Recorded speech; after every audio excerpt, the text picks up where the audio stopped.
Y entonces el juez ponente ahora se me dijo cuando me quejé, y me quejé directamente con el doctor Ramírez, presidente de la Corte Nacional de Justicia, quien visité. Yo lo visito de vez en cuando, una vez cada 3 meses, para informarle mi visión de la justicia. Y entonces él me dijo que era inaudito, porque es que con cada sorteo que se hace en una sala, ya la máquina mismo da el resultado de quién debe ser el juez ponente. Él no sabía que existían jueces ponentes que retenían 2, 3, 4 años para ser juez ponente y para no despachar. Ojo con esto, hay jueces que retienen para ser ellos los que despachen, pero hay jueces ponentes que retienen 2 o 3 años para no despachar.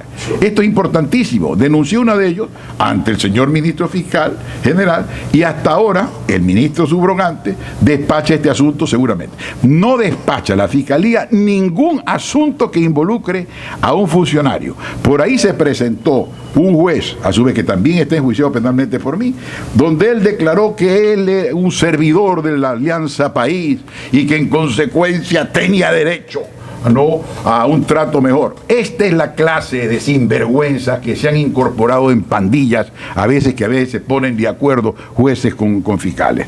Vamos adelante, porque esto no va a quedar así, ni vamos a permitir que el Ecuador desaparezca, que se diluya como el agua entre las manos, como dice la canción. Es decir, esto no. Al Ecuador tendrán que arrancárnoslos en el corazón, si es que se atreven. Vamos a hablar un instante de Siria. Siria es el corazón del Asia Menor y ya hemos hablado de ella, y hasta este momento no he recibido, y me quejo, ni siquiera una llamada telefónica de un descendiente sirio a decirme: doctor, muchas gracias. Resulta que existió aquí en Guayaquil un cónsul sirio que resultó mi amigo por la defensa que yo hice del mundo árabe cuando fue la invasión de Irak. Pero desde entonces hay un silencio, y dicho esto en broma y en serio, porque ya no creo si me llaman, en todo caso, es lo que digo. Veamos una cosa positiva.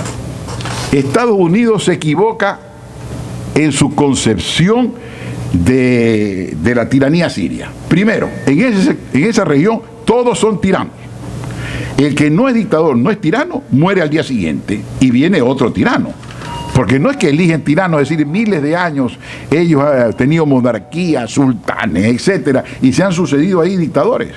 Es decir, no ha entrado la democracia en el Asia, de tal modo que calificar de tirano a Saddam Hussein, al presidente de Egipto. Es otra civilización. Es otra civilización, otro modo de concebir el Estado y la Iglesia. Bueno, ¿qué sucede con el tirano sirio? Y yo le pido y le vuelvo a pedir cierta reflexión al gobierno norteamericano.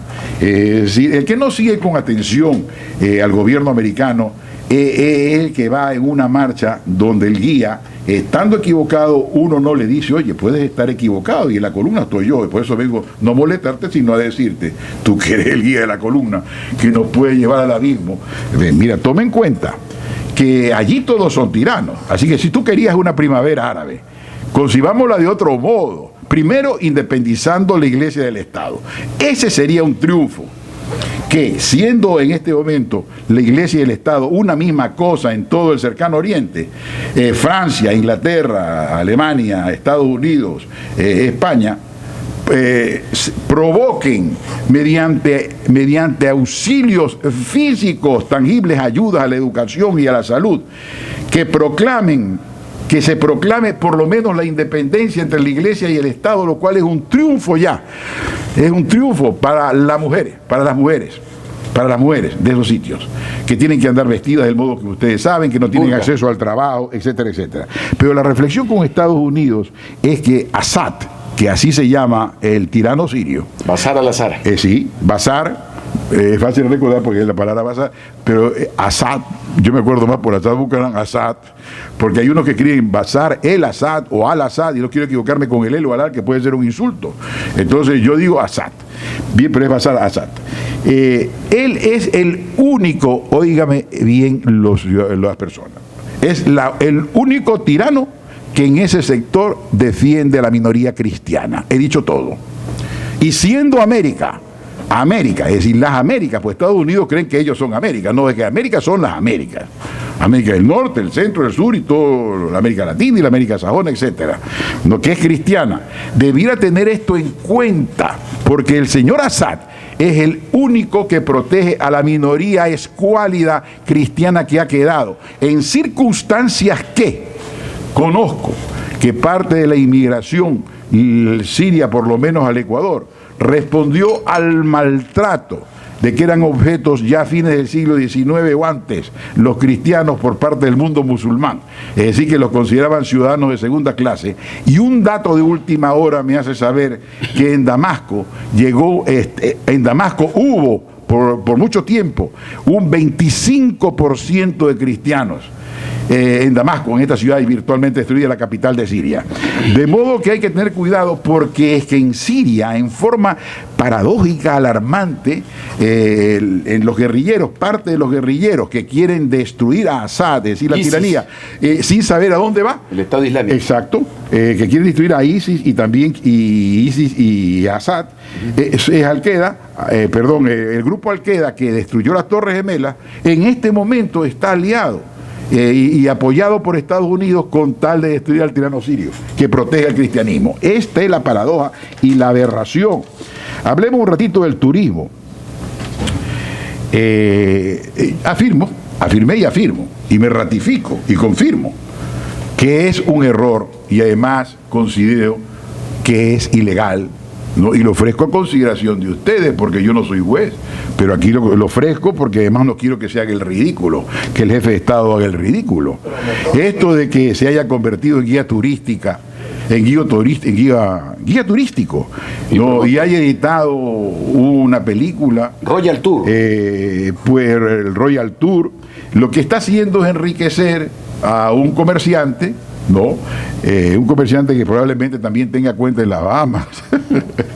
Entonces la idea es de que muy poca gente, y eso es razonable, es muy poca gente la que va a ver un documental donde aparece en Estados Unidos, donde la prensa entera sabe que Correa es un dictador, que está haciendo de guía turística. Pronostico. No es que mi pronóstico no interesa y no lo digo entonces. Lo que digo es que el Estado le paga al presidente es para que su tiempo lo use en resolver en este momento el estado de recesión, no para que vaya en pantalón corto, en bicicleta o en pantalón de baño a la isla Galápagos.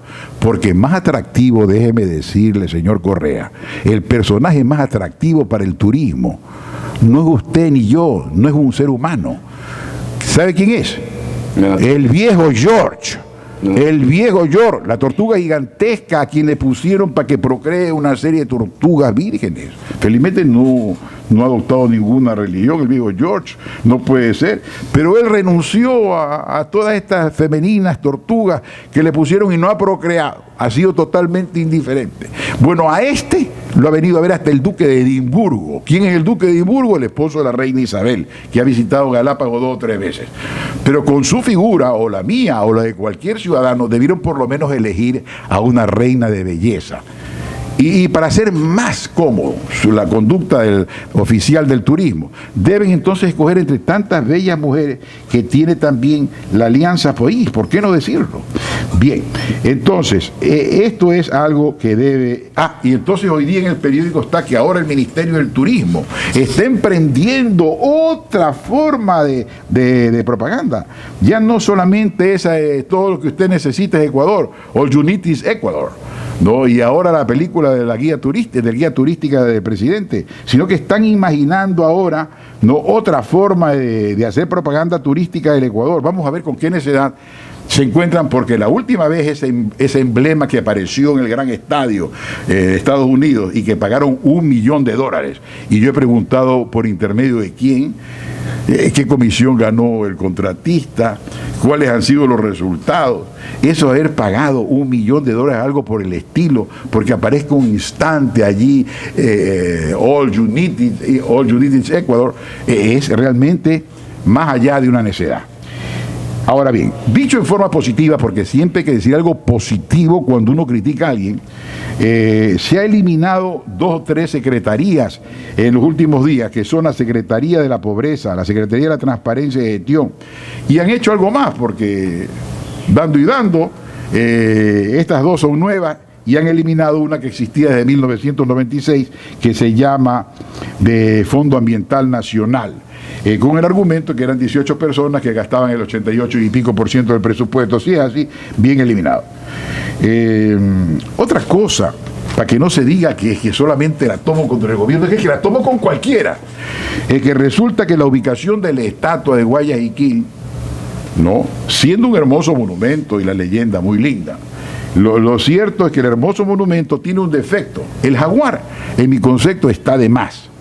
Para explicar a Guayaquil no se necesita jaguar, pues aquí vendrán quizás queriendo ver el jaguar y no lo van a encontrar en toda la provincia y creo que en todo el litoral.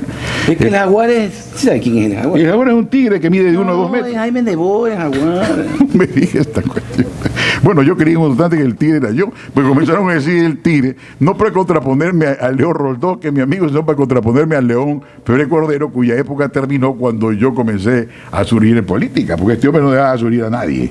Volviendo a la estatua, todos los amigos y amigas que he consultado en esta semana, o que me he entrevistado, dicen que lo que es indiscutible es que en ese escenario, al lado y muy cerca, en el horizonte, en la visión del escenario donde está Guayaquil, está la estatua de Eloy Alfaro, que aparece como una miniatura.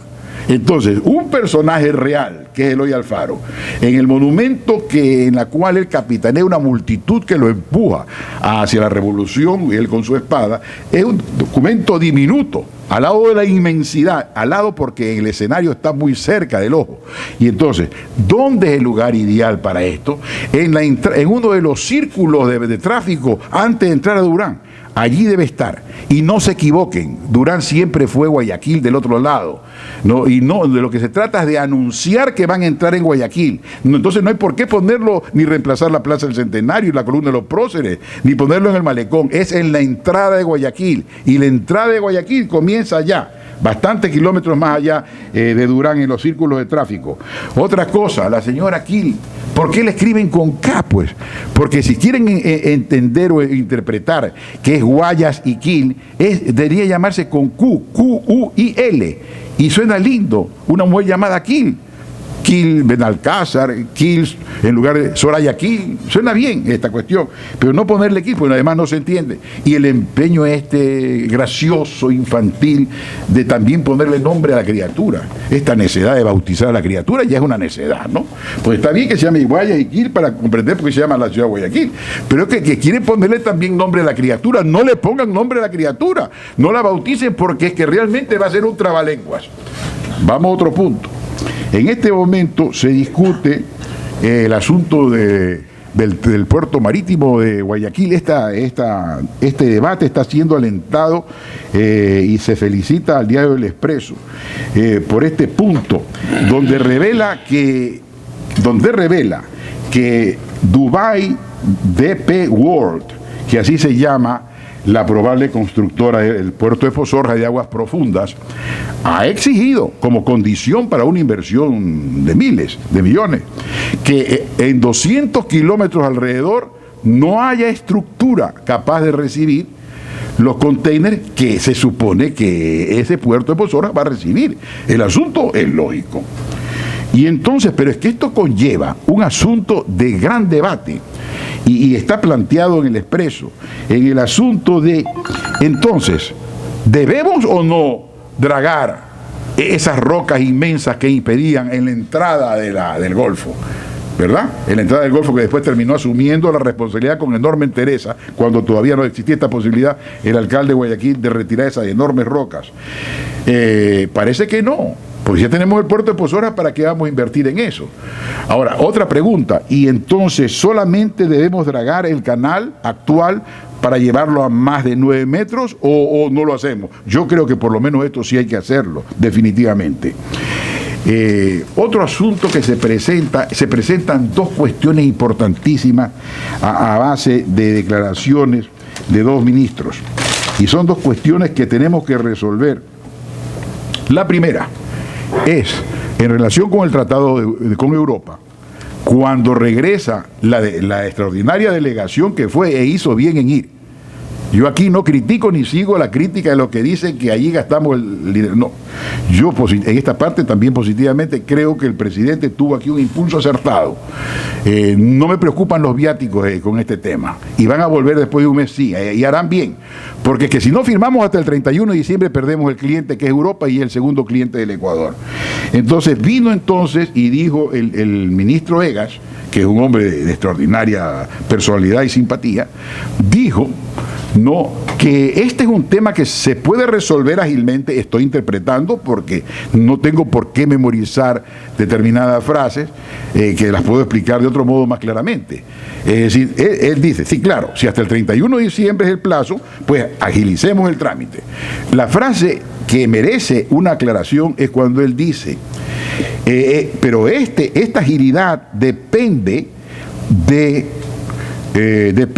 no solamente del sector público, que para mí depende solamente de él, y que por eso es que se ha retrasado, sino también del sector privado. La pregunta es, ¿por qué depende del sector privado? ¿Qué es lo que puede hacer el sector privado que no hayan hecho? Que esto tienen que contestar las cámaras, tienen que asumir las cámaras y pedir una explicación. ¿Qué es lo que quiere usted, ministro, de decir con esto qué es lo que espera usted de nosotros? Porque lo que va a pasar es que quizás está preparando el gobierno, sin que EGA se dé cuenta, es la cama para después, cuando fracase, decir es porque el sector privado no colaboró en la agilidad. El segundo tema es las declaraciones del vicepresidente de la República, el señor Glass, que siendo Glass, la palabra Glass, transparente, lo cierto es que no es nada transparente lo que ha dicho. Y entonces él ha dicho respecto de la hidroeléctrica Coca-Cola Sinclair. Yo siempre me pregunté por qué es que se llama Sinclair, dicho en castellano Sinclair en inglés, es porque es un técnico que fue el primero que hace decenas de años descubrió la posibilidad, porque hay una curva, es una curva, pues llaman codo, porque el río hace una curva tan cerrada que hace un codo que precipita el agua y que puede servir para alimentar una represa. Como hace un codo, se llama codo. Y como es en el río Coca, se llama Coca-Codo, y el que primero imaginó Sinclair. Explicado este asunto, el vicepresidente de la República inaugura la mitad de las turbinas. Y grita, vive Ecuador. Y la gente grita, no sé si él también. Sí. Pues bueno, gritó bien Ecuador, yo también le he gritado una serie de cosas al pie de mi estudio. El otro día siempre hacen manifestaciones al pie de mi estudio, que es allá donde van los que han perdido la fe, no a mi estudio, sino a la gobernación que está al frente. Y entonces ahí llegan todas las protestas. Entonces cada vez que hay una manifestación, esa calle Aguirre, entre Malecón y Pichincha, se llena de gente. Y entonces dijo cosas muy graves de la gente que saca los capitales y querían desacreditar a los banqueros y de luego querían desacreditar al candidato señor Lasso. Pues bien, volviendo al caso del señor vicepresidente, él dice lo siguiente respecto del estado de las máquinas. Y dice, bueno, se han inaugurado 5 turbinas, vive el Ecuador. Pero eso es como celebrar la mayor edad de un ser que la tiene a los 18 años y festejarlo cuando tiene 25. Es decir, hay un retraso. Esto debió ser dicho, ese vive Ecuador, debió haberse dicho hace algún tiempo, hace 2 o 3 años, y respecto de las 10 turbinas y no de las 5. Este es el primer punto. Y respecto de la segunda parte, de las otras 5, dijo algo misterioso. Es decir, una ambigüedad que se presta para convertirse en otra fuente de fraudes. La primera fuente del asunto es que si este asunto no fue licitado, como en efecto creo que no fue licitado, sino que se lo adjudicaron a una empresa china, esta es la base de una serie de fraudes. Y el previsible, el que conocemos todos, es de que cuando el ingeniero no hace los estudios previos y no cobra por hacerlos, pues uno está expuesto a que al terminar la obra venga la planilla del ingeniero que dice, no, usted no me autorizó los estudios, pero yo los hice, aquí está, y le cobren a usted el doble o el triple. Y entonces dice el señor vicepresidente Glass que vamos a ver, que él ofrece que será tal mes del próximo año, pero que anuncia que pues ya al final se verá qué retrasos son los justificados y cuáles no. Es decir, que debemos prepararnos para un litigio con estas compañías y entonces preparémonos para algún contubernio que signifique estos otros 1.000 o 2.000 millones de dólares. Es decir, todas estas ambigüedades, no solamente que son ambigüedades de la sintaxis, sino que a veces la sintaxis en los vacíos deja trampas inauditas y son fuentes de opulentes saqueos. Entonces, dicho sea de paso, Europa ha dicho que no va a aceptar ningún plan B Es decir, que el Ecuador o acepta lo mismo que aceptó Colombia y Perú, o no se atreva usted, que es más pequeño, a pedir que Europa discrimine a favor suyo. Esto no faltaba por decir. Con relación al Tratado de Libre Comercio Sí, con señor. la Unión Europea. Sí. Y por último, oigo, y ustedes han oído también, que no, que es que hemos fracasado en el Ecuador, pues es por la dolarización. Entonces, hoy día, en el Diario del Comercio de Quito, el ex ministro Pozo les contesta lo que ya contestó hace rato la señora Calderón en el Diario Universo. Y le dijo, señores, Panamá y Salvador también tienen el dólar.